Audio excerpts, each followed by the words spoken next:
Hai guys, aku juga pengen ikut Julita seperti si Ratu Nyinyir Agnes Jennifer, tapi versinya dalam dunia medis. Nah, kalian pasti tahu ya masalah gayung-gayung lope itu. Nah, menurut kalian itu kenapa? Hayo.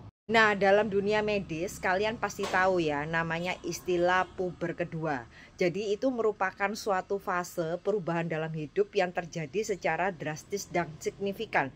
Biasanya hal itu dikarenakan perubahan gejala hormonal, perubahan fisik dan emosional.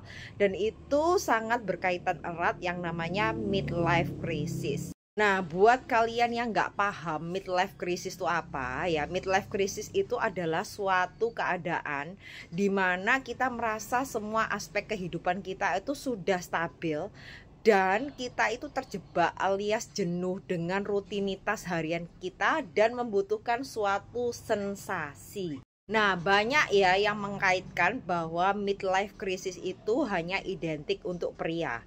Padahal itu salah ya. Jadi itu secara gender bisa berlaku universal, baik pria maupun wanita. Nah, terus ada juga pandangan bahwa biasanya itu secara penelitian ya, pasti semua orang itu mengalami midlife crisis ya. Pada faktanya hanya orang-orang tertentu saja. Jadi itu tergantung dari mindset dan pola pikirnya. Ada juga yang mengkaitkan bahwa midlife crisis itu berhubungan dengan usia yang spesifik ya. Tadi seperti di literatur yang tadi dibilangnya usia 40-an ke atas. Padahal sebenarnya faktanya tidak terkait dengan usia ya. Jadi kalau misalnya kalian merasa kehidupan kalian sudah stabil dan jenuh, biasanya kalian harus mulai memilih tips and trick untuk menghadapi. Nah, biasanya itu dikarenakan karena godaan dari luar ya. Padahal faktanya yang benar, meskipun mendapatkan godaan dari luar, kalau kalian menolak ya kan nggak mungkin terjadi. Nah, terus pertanyaannya, loh kok dokter, kenapa kok yang muncul di permukaan itu selalu berkaitan dengan perselingkuhan? Ya, karena perselingkuhan itu terasa seru ya, seperti kalian itu main gaming. Jadi kayak mendapatkan sensasi baru, perhatian baru, kalian di treatment baru dengan lawan jenis kalian, sedangkan kalian itu tidak mendapatkan itu dari pasangan Anda.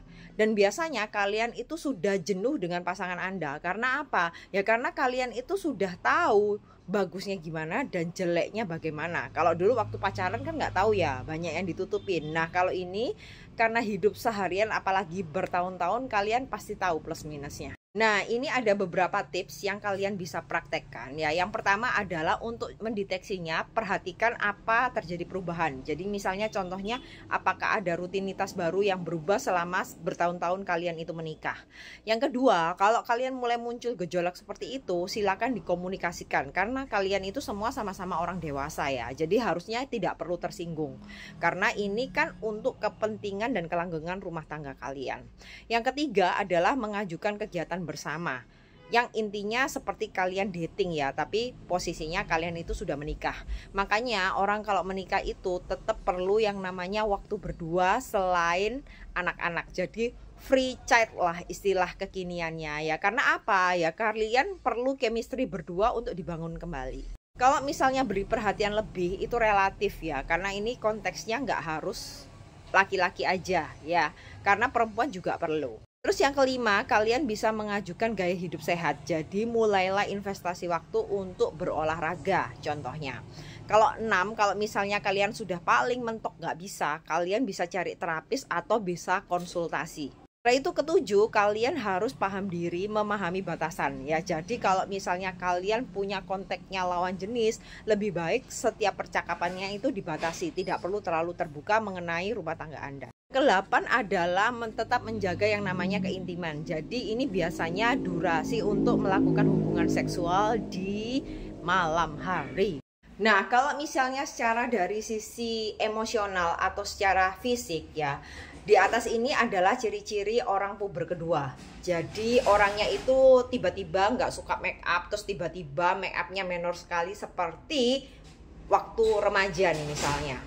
Atau terjadi perubahan mood, jadi sebentar-bentar seneng, sebentar-bentar ngamuk, sebentar-bentar sedih sendiri ya. Setelah itu bisa juga stres, jadi terlalu banyak tekanan ya, mungkin beban cicilan, mungkin masalah di tempat kerja, jadi ingin mencari yang namanya pelampiasan.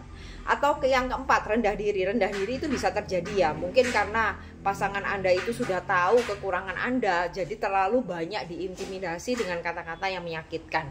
Itu mau nggak mau, itu otomatis masuk loh ke bawah alam sadarnya. Yang kelima, bisa juga kebalikannya, terlalu percaya diri ya. Jadi intinya terlalu dominan. Jadi enggak kok, aku enggak kayak gitu. Padahal sebenarnya yang ngelihat itu kebalikannya. Jadi ini biasanya kepribadian yang NPD, yang narsistik itu.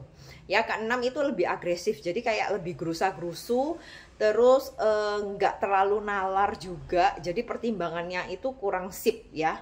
Yang ketujuh adalah terjadi perubahan hasrat seksual. Jadi kayaknya males ini ya gitu. Males karena ya bosen gitu. Kalau ini adalah gejala-gejala yang spesifik. Kalau misalnya pada wanita, biasanya pada wanita ini kalau misalnya mau mengalami pubertas kedua, biasanya itu berhubungan dengan yang namanya perimenopause. Jadi menuju ke arah mau menopause, yaitu berhenti menstruasi.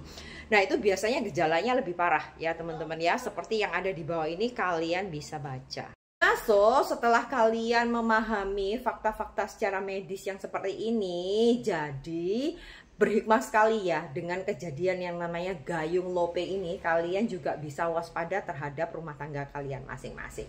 Nah, kalian pada saat ini sedang mengalami nggak nih yang namanya midlife crisis, dan tips and trik apa yang kalian sudah lakukan? Silahkan ketik di kolom komen supaya teman-teman lain juga pada sukses nih nerapinnya. Bye!